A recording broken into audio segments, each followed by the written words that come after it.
More colleges set to close. I've talked about this before on the show.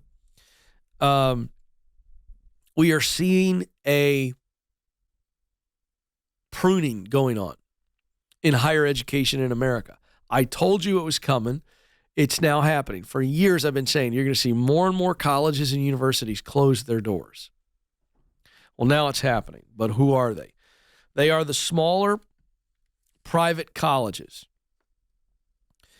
Now, this is a result of two things that have begun to take place, two patterns, trends coming out of the pandemic. One is fewer students signing up for college. And as a result, these colleges have less tuition revenue. So less students means less tuition, which means they can't make payroll. They can't justify keeping the college open. A number have closed down. Now, the number of colleges closing down in the past 10 years has quadrupled compared with the previous decade. So this is a trend that is not just pandemic related. But it's not just that there are less students going to college. It's also that students are picking other options, like Bethel Tech. Why in the world would you go get a 4-year degree in computer science? It could cost you well into the six figures. Or you can go to betheltech.net, you get the Ken Coleman discount, and you go for $15,000, and 9 months later, you're making 75 or higher. We've got nearly 100 students taking Bethel Tech's online program right now. What? Why would you go to college for that? So that is affecting. Now, let me tell you who's not being affected by this. The highbrow, high-brand schools like Ivy League schools and schools that have the same kind of Ivy League status, think Stanford, Duke, Vanderbilt, they've got a very high academic status. They're not Ivy League technically, but those kind of schools are thriving. This is a quote from Hafiz Lakhani, founder and president of Lakhani Coaching. For brand name colleges, the demand is off the charts. It's never been harder to get in, so more demand. Private colleges that are less prestigious but equally expensive are struggling. So everybody kind of jumped in on the let's raise tuition game, but people are backing off, and the only schools that are thriving as tuition continues to skyrocket are your higher brand name private schools. Tuition and fees plus room and board for 4-year private college average, are you ready for this?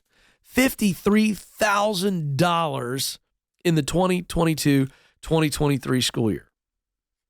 At 4-year in-state public colleges, it was $23,250. So, I've told you this is going to happen. It is happening. You're going to see more and more higher ed institutions shut their doors, cut way back, and you're going to have the few brand name, everybody wants to, I went to Harvard. I guess that's how a Southerner would say that. I realized I had a deep Southern tinge to that one. But, it's like, those are not guarantee for success. Now you can say, well, Ken, the data says if you go to an Ivy League school, you get a higher salary. Because a lot of companies are hiring people right out of the club. Folks, this is the club. Make no mistake about Ivy League schools. Can I just go ahead and blow it up for you? They're not making you smarter. I don't buy that for a second.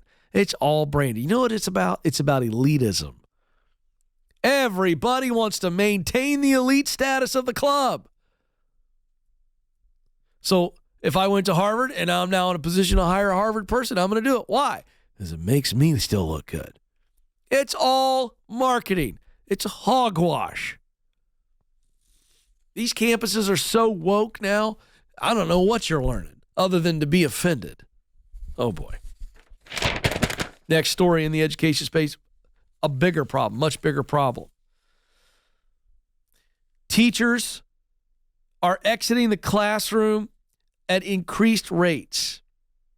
More teachers than usual exited the classroom after last school year, confirming longstanding fears that pandemic-era stresses would prompt an outflow of educators. This is USA Today article.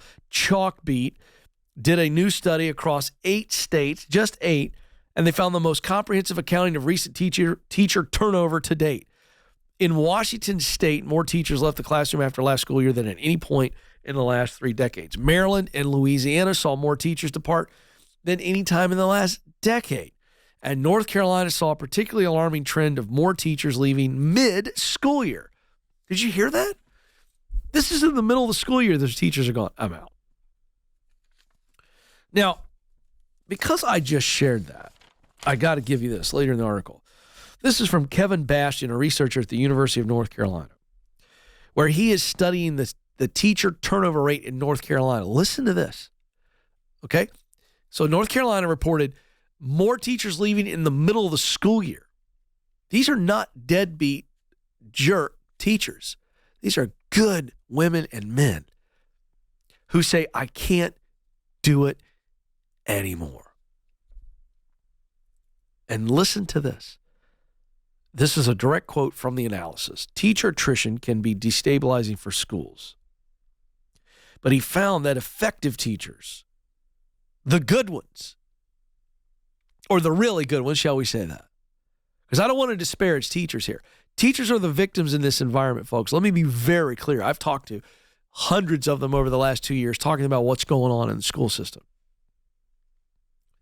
Effective teachers were particularly likely to leave the state's public schools last year.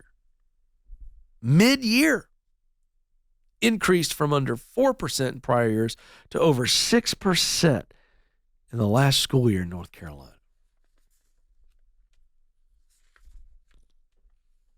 Rising frustration has pushed more teachers out of the classroom. In Louisiana, the number of teachers who resigned due to dissatisfaction increased. In Hawaii, more teachers than usual identified their work environment. So let me tell you what teachers have told me. They said, Ken, number one, we aren't allowed to teach critical thinking. We are not teaching the subject. We are teaching to a standardized test. That's the first thing they tell me. Why? Because politicians got involved. And when politicians and government get involved, we go into political correctness, wokeness, lobbyists that are influencing the teachers union. And so they're saying, number one, Ken, we're teaching to a standardized test. Number two, helicopter parents are out of control. Can't discipline, can't give a bad grade because parents get their feelings hurt. Wake up, America. We are driving our best and brightest out of the most important jobs we have, training our future.